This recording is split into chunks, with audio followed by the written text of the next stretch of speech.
Halo 4's Didact is a controversial boy. Despite being one of my favorite sci-fi villains, his controversial reception is not an enigma to me, and I completely understand why he doesn't resonate with some people.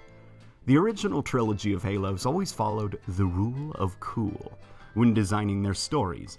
They focused more on what would be badass for the players over deeper storytelling, and that is easily the original trilogy's biggest strength.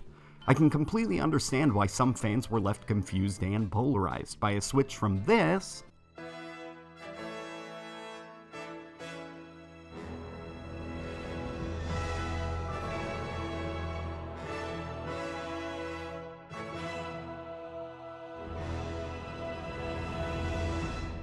to this. Mind if I join you? Of course not, sir.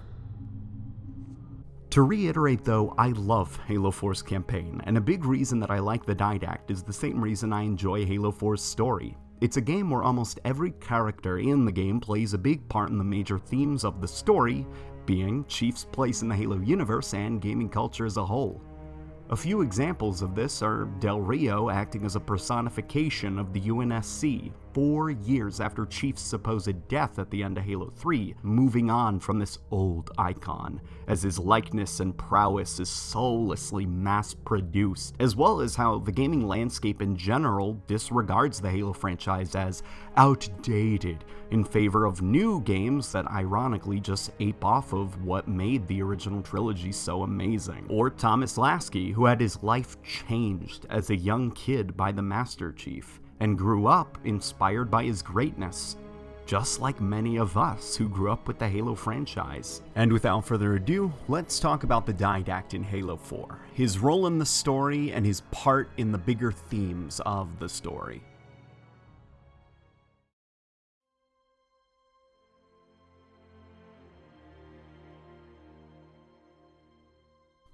Before we talk about the Didact, we need to talk about Chief. Mainly that Chief in Halo 4 is a portrayal of a more realistic, unstable, and damaged version of him that books such as First Strike show us.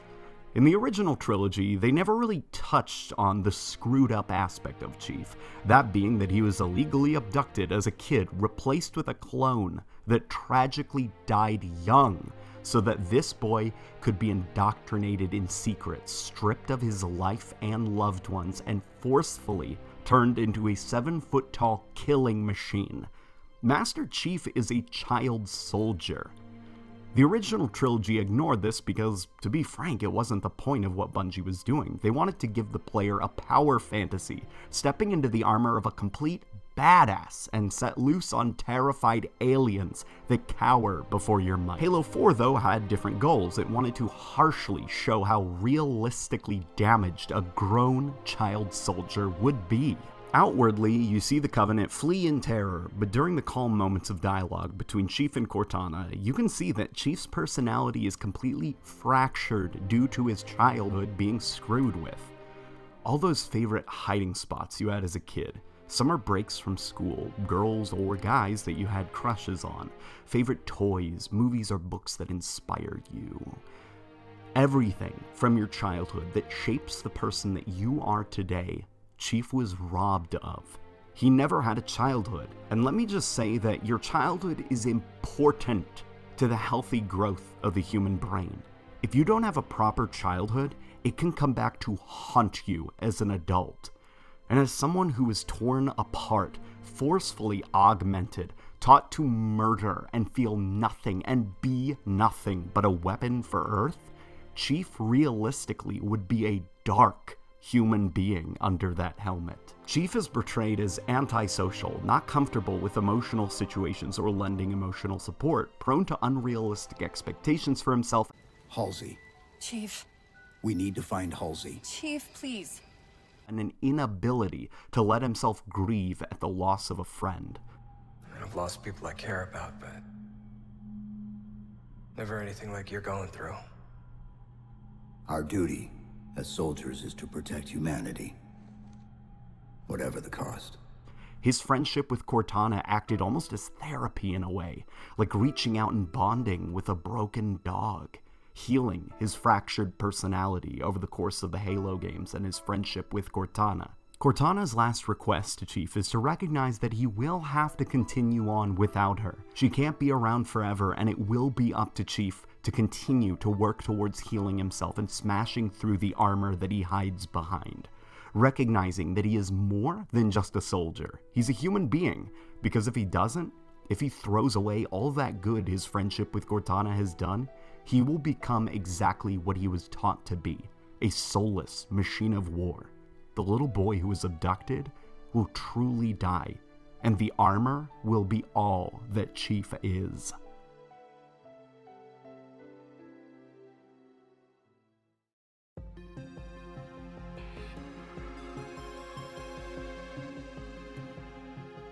I've seen 343 describe Locke and Chief as two sides of the same coin during the Halo 5 marketing, which I find to be completely untrue. Honestly, the Didact is much closer to this description. The Didact, similar to Chief, had his life chosen for him. The Forerunners, mysterious alien race that created the Halo rings in the Halo universe, had a super messed up and backward societal structure. You probably remember learning about caste systems from school, basically being born into your future role in that society with no way to change jobs or pursue your own future. Young Forerunners are given the genetic makeup of their parents and undergo a process called mutation, where they physically and mentally get rewritten to best do the job of the role that they were born into. The Didact was born to what's called warrior servants, and a warrior servant is the Forerunner's equivalent of a soldier. The Didact was born to be a soldier, and when he was the right age, he was mutated to make his body and mind better equipped at being a soldier. Instead of having a normal life, the Didact was forced to physically become a perfect killing machine and warrior for his people, just like Chief. The Didact's wife, the librarian, showed that inside the Didact there was a person who was sadly buried by his role as a weapon of the Forerunners, and over time the Didact fell into insanity. His fear of the grave mind and the flood infection and humanity drove him to become consumed by his role as soldier of the Forerunner people. He did monstrous things to himself and other people to better do his job as protector of the Forerunner race. He shed what little of his humanity, for lack of a better word, was left inside so that he could become a better soldier. His own wife locked him away because she had faith that the person she loved was still in there, not completely lost. All he needs is a couple thousand years of meditation to slow down and rediscover the part of himself that he is slowly losing.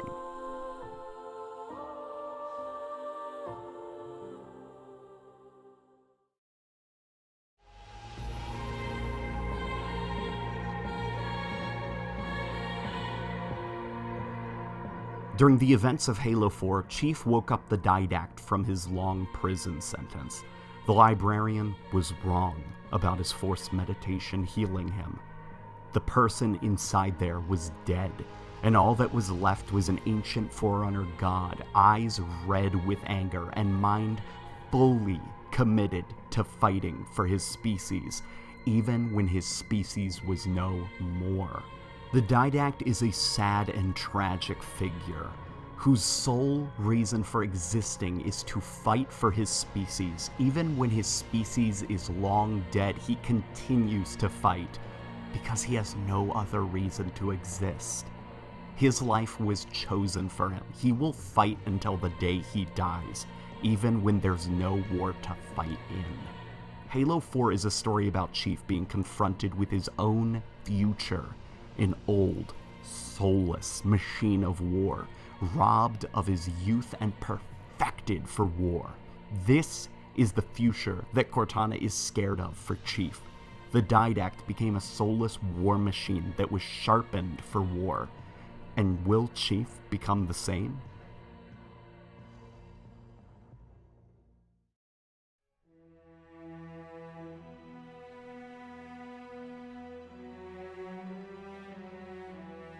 At the end of Halo 4, Chief is confronted with the death of Cortana. Chief is breaking down. The badass that we know that's so composed and awesome is deconstructed to a child, begging her not to leave him alone. And as she fades away, and the wreckage around him symbolizes his world falling apart, we see his shoulders slump. Similar to an antisocial child who hides behind his or her hair, Chief hides within his armor, using it as a safety blanket to protect him from the outside world and himself.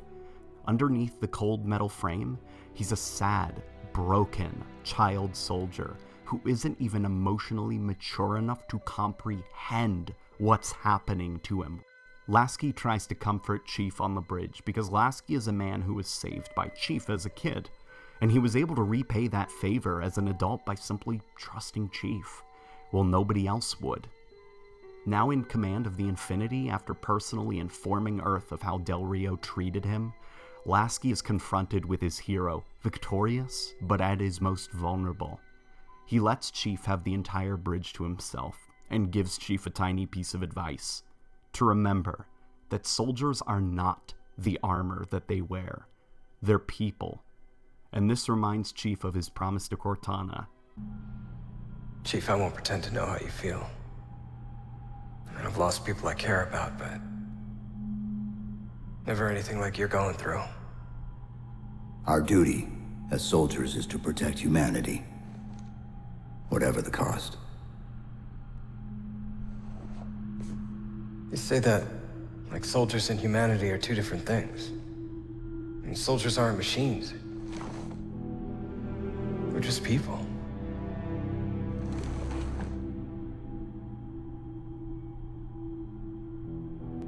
I'll let you have the deck to yourself.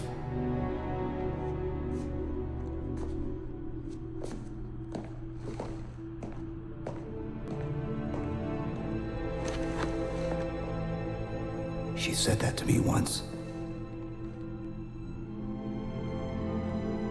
About being a machine.